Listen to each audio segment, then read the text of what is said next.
Fala pessoal, tranquilo? Bom, como vocês podem ver, a gente vai mudar um pouco as coisas por aqui, né? Eu vou começar a produzir o conteúdo aqui do canal, né? E nas plataformas de streaming, nesse formato de podcast.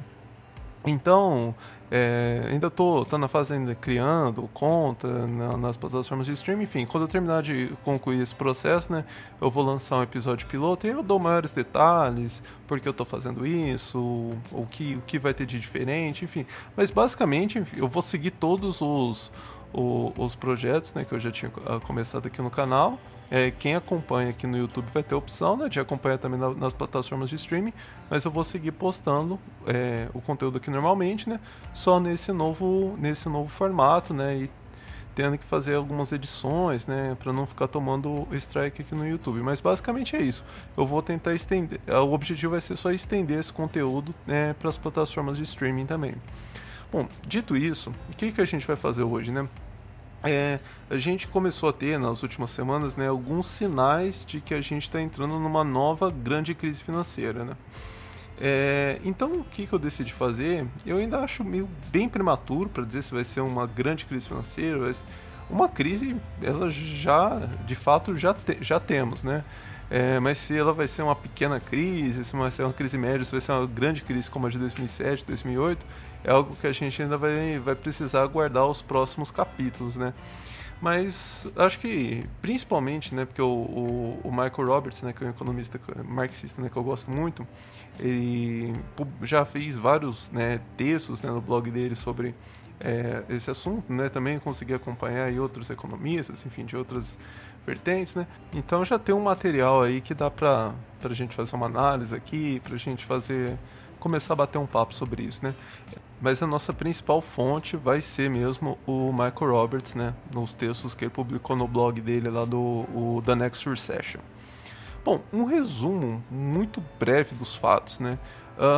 Tudo começou com a quebra do Silicon Valley Bank, né, e foi seguido, né, pela quebra do Credit Suisse e também por uma quase quebra do First Republic Bank de Nova York. O Silicon Valley, todos eles, na verdade, de diferentes formas, eles já receberam ajuda, eles já foram resgatados, né? O Credit Suisse foi aquele, né, que é o maior desses bancos, né? Ele precisou de uma intervenção, né, não só do Estado suíço. Foi até uma discussão que o pessoal já tinha começado a ter, né, sobre como o Credit Suisse é grande demais para ser salvo, né, pelo Estado suíço, né? E aí realmente precisou ali de uma união entre o Estado suíço e o principal banco, né, rival, o UBS, né, do principal banco rival do Credit Suisse, né? O Silicon Valley também, de alguma forma, eles foram, né, resgatados, principalmente, isso desde o primeiro momento, enquanto as autoridades elas ainda estavam um pouco envergonhadas ali de como que ia divulgar, né, que eles iam resgatar novamente, né, os bancos. Tem uma certa rejeição da opinião pública a fazer esses resgates, enfim, principalmente depois de tudo que o pessoal deveria ter aprendido com a crise de 2007 e 2008, mas ali, enfim, desde o primeiro momento ficou muito claro que ele ia salvaguardar, né, que ele ia proteger o recurso dos clientes, né, então, na pior das hipóteses, só o banco, né, os acionistas do banco que iam sofrer as consequências. Os clientes, desde o primeiro momento, ficou muito claro de que os recursos deles, né, que eles tinham aplicado, né, no banco, eles iam receber esses recursos, né? Então, e o outro, o First Republic Bank lá de Nova York, também já precisou. Ele foi apoiado, né, por outros grandes bancos. Oficialmente, né, ele foi apoiado por outros grandes bancos. Só que a gente não sabe o que está nos bastidores ali, se tem uma intervenção ali das autoridades, juntando esses agentes, colocando todo mundo ali numa mesa ali, falando, então, tem como a gente se ajudar aqui para a gente não ter que ir a público e dizer que a gente está tacando dinheiro público dentro desses bancos, né? Então, mas foram esses três grandes, né? Esses três grandes eventos seguidos. Não um evento que eu não costumo dar muita importância é a questão de oscilação no mercado financeiro, né? na semana que eu tô gravando esse vídeo, né, na semana passada, né, as bolsas de valores elas caíram, tiveram quedas abruptas, mas ao longo dessa semana, de certa forma, elas já se recuperaram, né? Então, assim, como que nas próximas semanas pode ser que caia e suba de novo, enfim, acaba sendo o mercado financeiro, enfim, é a especulação da especulação. Então, ele serve muito pouco para a gente fazer uma análise até que isso aconteça de forma sistemática, né? Então, se tiver quedas seguidas, né, por um período considerável, aí se torna um evento relevante, né? Bom, dito isso, né, o que teria, né, causado esses eventos, né? As principais análises, né, eles apontam, e até o que as próprias autoridades, né, estão divulgando, né, elas apontam que o que aconteceu foi o seguinte, né, o Fed, que é uma espécie do Banco Central, né, dos Estados Unidos, ele vem fazendo, né, já de algum tempo para cá, né, combatendo a inflação nos Estados Unidos, né, que também está, tal como a brasileira, né, tá assim, num ritmo muito mais acelerado se comparado com o que foi nas últimas décadas, né. Então, o Fed, né, para combater essa pressão inflacionária, né, ele vem adotando seguidas elevações na taxa básica de juros, né. E o que isso significou, né? Como que a taxa básica de juros nos Estados Unidos, ela sempre não, né? Mas né, a gente se acostumou com ela num padrão ali muito próximo de zero, com juros reais negativos, né? Os gestores do capital financeiro, eles também se acostumaram, né? E já começaram a tratar esse cenário, né, como dado. A taxa básica de juros aqui, que remunera, né, os títulos públicos, ela vai sempre oscilar, né, nesse universo ali de 0 a 1 ponto percentual, né? E aí eles compraram massivamente, né, títulos públicos. E isso que é o mais curioso. Esse é o investimento seguro deles. Comprar títulos públicos é um investimento, é a aplicação menos especulativa que os bancos podem fazer, né? Só que na medida em que eles compraram esses títulos públicos, né, com uma taxa básica de juros ali próxima de zero, na medida em que ela subiu, ela está chegando agora em 5%, né? Na medida em que ela subiu abruptamente, né, esses títulos eles se desvalorizaram completamente. E aí tem um conceito na economia, né, que é o custo de oportunidade, né? Se você hoje poderia estar comprando títulos públicos para receber 5% ao ano, né, e você está recebendo 0,25, né, você fez uma aplicação muito ruim, né? Mas você tem sempre a opção de deixar aqueles papéis, né, guardados ali, e aí no final do período, né, alguns desses títulos, né, você compra para resgatar depois de 10 anos, aí você deixa parado ali, no final de 10 anos você busca lá o valor, e aí só quem é muito abelhudo vai ficar analisando os bancos deles, o balanço, né, e vai perceber que eles tinham feito esses investimentos muito ruins, né? Isso seria possível se não tivesse acontecido o que aconteceu, que foi uma corrida, né, entre o pessoal, né, que tinha depositado dinheiro lá nos bancos, né? Houve uma corrida para resgatar esses depósitos, e aí os bancos não tinham recursos suficientes, né, para, enfim, liquidez suficiente, né, para devolver o dinheiro dos depósitos, né? E aí precisaram sair liquidando com esses títulos, reconhecendo as perdas, e mesmo assim não foi suficiente, né? E o que acontece? Chegaram a anunciar de que, por exemplo, o SVB chegou a anunciar de que ia ter que abrir mais ações no mercado financeiro, e isso aí sempre pega muito mal, né? Quando é um movimento defensivo, né? Você está abrindo capital porque você fez um investimento errado e você está sofrendo com as consequências disso, né? Então aumentou ainda mais a corrida para resgatar os depósitos desses bancos. Enfim, o cenário foi basicamente esse, só que na verdade a gente consegue ver que tem alguns pontos soltos, né? Por que começou essa corrida entre as empresas, né? Principalmente quando a gente fala no SVB, a gente está pensando principalmente ali nas startups ali do Vale do Silício, né? Por que que essas empresas começaram essa corrida? Enfim, também até agora não consegui entender o que que isso impactou tanto o Credit Suisse, porque a gente está falando, né, do cenário norte-americano. O que que o Credit Suisse... Obviamente, né, que os Estados Unidos, né, como os títulos norte-americanos, eles têm a fama, né, de serem o investimento mais seguro do mundo, né? Então, sim, todos os bancos acabam tendo direto ou indiretamente, né, alguma ligação com os títulos públicos norte-americanos. Mas enfim, há uma série de pontas soltas aí que a gente só vai conseguir entender mesmo ao longo, né, das próximas semanas, com os próximos capítulos da novela, né? Bom, mas de certa forma, né, o pessoal já está correndo para saber quem foi, né, quem que puxou o gatilho, né, quem que degolou, né, selou o destino, né, pelo menos desses 3 bancos, né. E só para uma observação importante para fazer, né, que o Roberts ele destaca lá nos textos deles. Há outros bancos, né, que não chegaram a falir ainda, mas que estão numa situação que tiveram maiores perdas com essas aplicações, maiores perdas, né, que o SVB.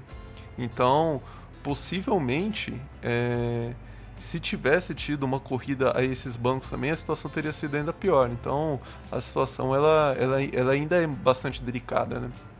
Mas, então, quem de fato, né, o que teria causado todos essas desgraças, né? Bom, o primeiro suspeito, né, é o Fed, que não teria calculado muito bem, né, essa política de seguir dos aumentos da taxa de juros, né?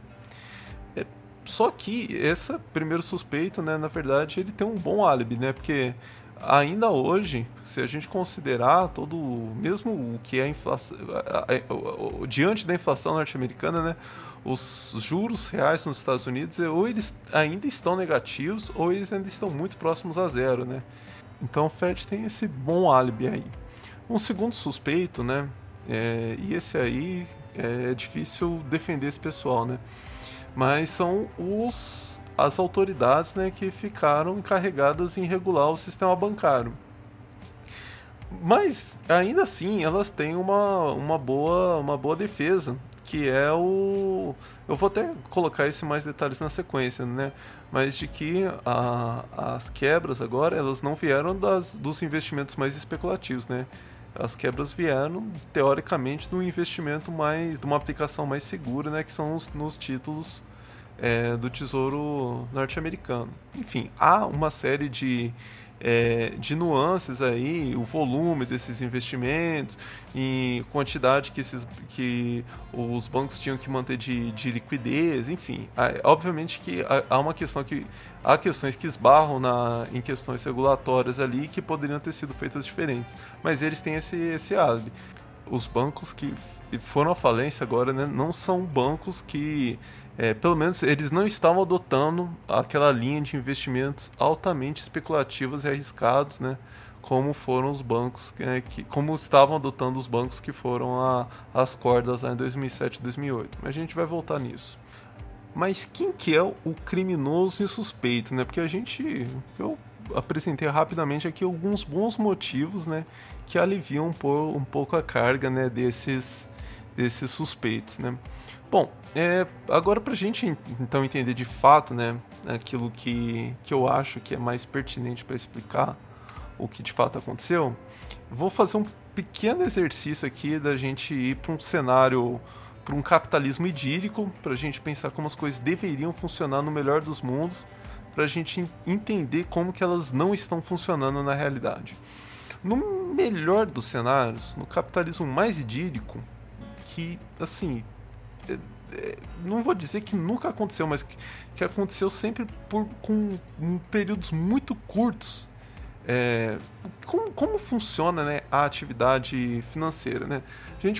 Vamos pensar num seguinte cenário, né? O mercado está aquecido, a economia está crescendo, né? Aí o capital produtivo, né, tá vendo que tem uma série de oportunidades para ele fazer novos investimentos, para aumentar, né, o volume da sua produção, que tem um mercado consumidor aquecido. Então, como que ele precisa, né, aumentar o mercado está muito aquecido, ele precisa aumentar em muito a produção, ele vai precisar de recursos, os recursos próprios, né, os seus recursos não é suficiente para fazer todos esses investimentos e manter o ritmo da produção. Ou seja, ele precisa de um aporte de capital. O capital financeiro vai olhar, os gestores lá do capital financeiro vão olhar e falar, pô, tem algumas empresas aqui que são empresas muito sólidas, né, que vão fazer investimentos que vão dar altos lucros para elas, né? Então não tem problema nenhum aqui, até uma boa ação nossa, uma ação lucrativa, aportar esse capital, fazer empréstimos para essas empresas para que elas possam investir e ampliar a produção, terem maiores lucros e retornar esses recursos para os bancos na forma de juros, né? Bom, os bancos fazem isso, está tudo certo, eles pegam esses recursos e falam, opa, agora quem está precisando, né, ampliar a sua rede de varejo, né, o capital comercial. Aí rapidamente destina esses recursos lá para o capital comercial, para que o capital comercial também consiga fazer seus investimentos. E assim por diante. Então os bancos ficam ali identificando, né, oportunidades, né, de fazer boas ações, no sentido de ações lucrativas, para eles, na medida em que elas também são ações, né, que vão gerar lucros para os seus clientes, né? Então é um movimento de ganha-ganha. O capital produtivo, o capital comercial vai ganhar com os investimentos e os bancos vão ganhar, né, com os juros, né, que vão retornar para eles, e também em tese porque eles correram poucos riscos, né, porque fizeram investimentos seguros, né? Isso, obviamente que aqui a gente estava, né, como eu anunciei, falando do cenário mais idílico, né? O que de fato acontece, né, no nada idílico capitalismo real, né? No lugar, né, desse mercado muito aquecido, a primeira coisa, né? Na verdade, a gente vai ver lá quando eu avançar mais na discussão, né, do texto do Chandler, né, lá do Visible Hand, ele vai apontar nos Estados Unidos que, na verdade, o capital financeiro, os bancos, eles tiveram um papel muito reduzido em aportar capital, né, no capital produtivo e no capital comercial. Os bancos, eles de fato tiveram um papel ali, né, em financiar as linhas férreas, mas quando aportou ali, né, para que o capital produtivo, o capital comercial fizesse investimentos, já era ali num cenário de especulação financeira. Então, mesmo no capitalismo, mesmo nos anos dourados, né, da economia norte-americana, os bancos tiveram um papel limitado, né, nessa linha de aquecer, né, de financiar a atividade produtiva. Mas, enfim, parece que na Inglaterra, né, pelos textos do Marx, ainda que tenha também essa especulação ali nas linhas férreas que o Marx aponta lá no livro 3, né, o próprio Marx indica que o capital financeiro ele tem o potencial, né, essa função ali de fazer essa alocação mais eficiente, né, de capitais, né, de recursos, né, que ficariam parados e em pequena escala, né, se enfim, as empresas, se as famílias não tivessem onde depositar esses recursos para que eles pudessem até render, né. Bom, mas no lugar de um mercado aquecido atraindo investimentos, a gente tem hoje, na verdade, aquele cenário de superacumulação de capital que eu apresentei lá no mini curso sobre as crises econômicas, né. Então, isso significa, né, que os gestores do capital produtivo e os gestores do capital comercial, eles não estão encontrando nem oportunidades de investimento para os seus recursos próprios. Significa, enfim, que eles estão tentando ganhar especulativamente, né, com esses recursos, né? Porque se você não tem oportunidades concretas, né, de ganhar na economia real, você precisa partir para a especulação financeira. Ou seja, se mesmo o capital produtivo, o capital comercial, de certa forma, eles estão ali especulando, imagina os bancos que teriam que entrar no circuito, né, do capital produtivo, do capital comercial, somente se tivesse faltando capital para esses agentes, né? quem na verdade está buscando recursos financeiros, né, são as empresas que estão em dificuldades, pessoas físicas, né, que estão precisando de empréstimo ali para comprar imóveis, ou os especuladores. Ou seja, os bancos eles acabam não tendo muita opção a não ser fazer investimentos altamente arriscados. É o que a gente vai entrar agora. Vamos pensar o seguinte, né? Quais alternativas os gestores do capital financeiro eles têm hoje? A primeira seria reconhecer, falar, a gente está meio à toa aqui, não tem muito o que fazer com o dinheiro que o pessoal está depositando aqui, né? Então, basicamente reduzir a escala de suas atividades, né? Devolver recursos, né, para os acionistas, né? Dividir na forma de dividendos, enfim, e reduzir, portanto, a escala de atividade dos bancos.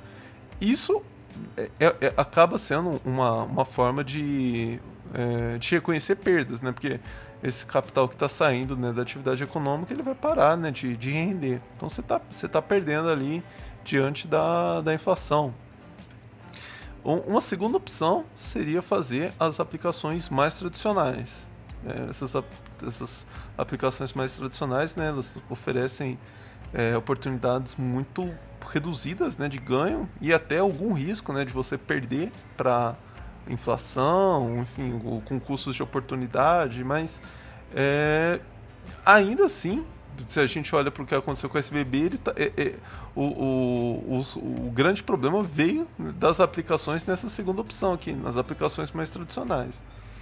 Uma terceira opção, né, é investir nessas startups que estão precisando de aporte de capital, essas empresas que estão em dificuldades, ajudando, né, emprestando, né, para as famílias comprar imóveis, enfim, entrando aí nessa seara muito mais de muito maior risco, né? Aí, de certa forma, os bancos conseguem até obter maiores ganhos com o risco de terem perdas monumentais, né? E uma quarta opção que seria comprar participações acionárias, né, de empresas sólidas e se juntar ao quadro, né, dos acionistas majoritários. Mas ainda assim, você precisaria que essas empresas estivessem abrindo ações, e se elas não estão encontrando, né, opções de fazer motivos para fazer novos investimentos, elas não vão estar abrindo capital, né? Então, e mesmo assim, se tiverem, os bancos ao comprar essas ações, eles teriam que participar do conselho de acionistas, enfim, de ter algum interesse em participar, né, da gestão dessas empresas, e ainda assim eles sofreriam, né, com os riscos, né, da perda de liquidez, porque se você compra ações, e veja, quando a gente está falando, né, dos investimentos, né, do volume, né, que esses bancos têm, de capital que esses bancos têm, né, para fazer investimentos, eles só vão entrar comprando grandes fatias, né, de ações, né? Então eles não têm a opção de não ficarem de ficar despreocupado com os rumos que essas empresas vão tomar. Mas o que eu acho mais interessante aqui é que, curiosamente, o gatilho, principalmente da SVB, foi puxado pela segunda opção, não pela terceira, não pela quarta opção.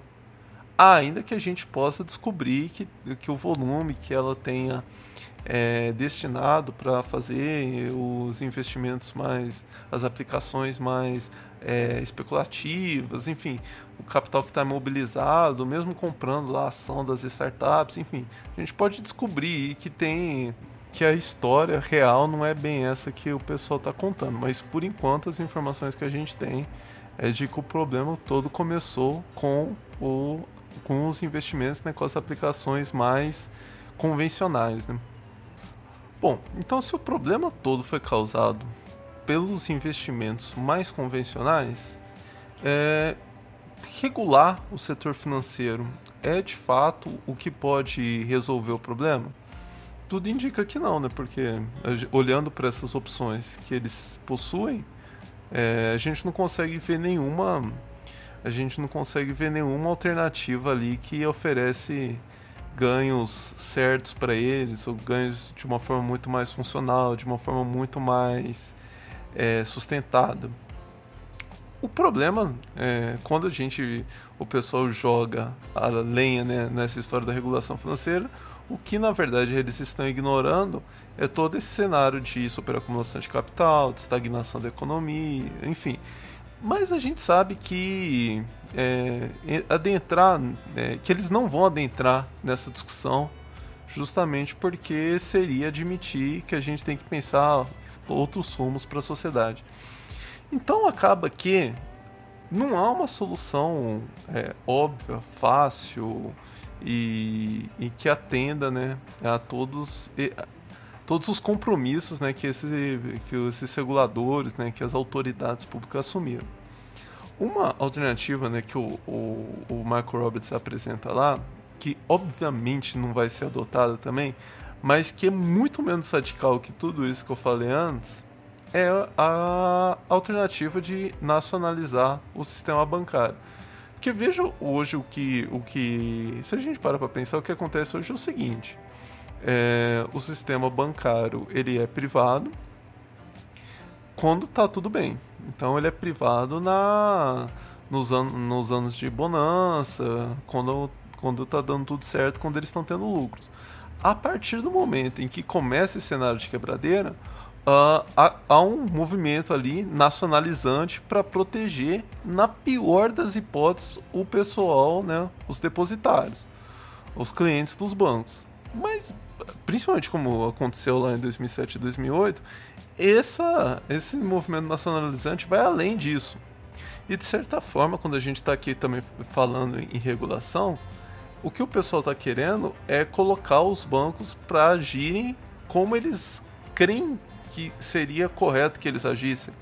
Então, toda a preocupação é em você colocar os bancos na linha, não é muito mais fácil você colocar a gestão deles sob a responsabilidade de pessoas ali que vão necessariamente andar na linha. E assim, a gente pode aqui fazer várias discussões, né, sobre a natureza dos gestores políticos, enfim.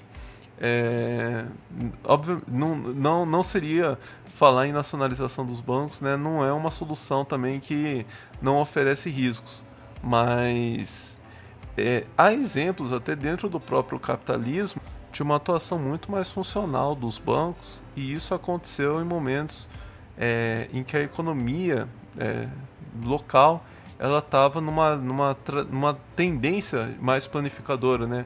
Seja Japão pós Segunda Guerra Mundial, Alemanha pós Segunda Guerra Mundial, a China atual. Tem um vídeo que eu gravei já faz alguns anos até, né? Mas na época do caso da Evergrande, mas que ainda assim mostra, né, como que há uma outra cabeça, né, uma outra forma de analisar a atuação dos bancos, né? O Estado toda a discussão começou justamente com há uma preocupação do Estado em trazer os bancos para atuarem de forma funcional para o desenvolvimento da sua economia, né? Então, o ponto é esse: colocar os bancos sobre a intervenção, né, dos gestores políticos não é nenhuma garantia de sucesso.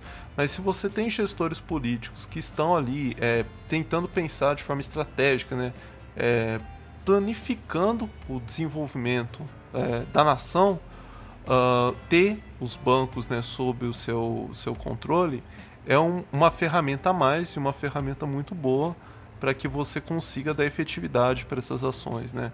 A gente vê muito, sei lá, por exemplo, quando a gente olha para o Brasil hoje, a gente vê o Lula e o Haddad aí tendo problemas com a linha que o Banco Central está atuando. Você vê, ou seja, é um cenário completamente oposto. É a completa falta de ferramentas para você conseguir dar alguma efetividade para aquele tipo de ação que você quer, né? Para aqueles rumos que você quer que a nação adote, né? E para conseguir dar passos nessa direção, né? Você precisa das ferramentas para você transformar aquela ideia, aquele projeto em realidade, né? Bom, gente, mas então o que eu queria colocar é isso. Indico fortemente, né, os textos do Michael Roberts, tá lá no blog dele, da Next Recession. Com esse formato, no formato aqui, eu espero conseguir postar os vídeos de forma mais... Os vídeos não, né? Agora o conteúdo. Vou precisar, vai passar um tempo até eu conseguir me adaptar a a nova realidade. Mas enfim, a ideia é conseguir postar com um pouco mais de constância, às vezes até um conteúdo mais curto, não ter que ficar é, juntando o conteúdo para fazer um vídeo longo, porque como eu vou comentar, né, no vídeo que eu vou lançar nas plataformas de streaming, né, eu tenho muito mais facilidade em editar os arquivos de áudio do que de vídeo. Eu não entendo nada de vídeo, eu fico dependendo da minha companheira aqui para fazer edição, e ela tá sem tempo, enfim. Então aqui, na medida, né, em que eu vou fuçando aqui, vou criando mecanismos para fazer esse processo de edição muito mais rápido, até na hora que eu estiver gravando, já corrigindo, enfim, tornar todo esse processo mais dinâmico para ver se eu consigo postar de forma um pouco mais, enfim, de forma mais constante, né? Mas nos próximos dias eu faço upload aí do conteúdo, não sei como que eu ainda posso chamar, vídeo, enfim, contando direitinho os próximos passos. Até lá, gente.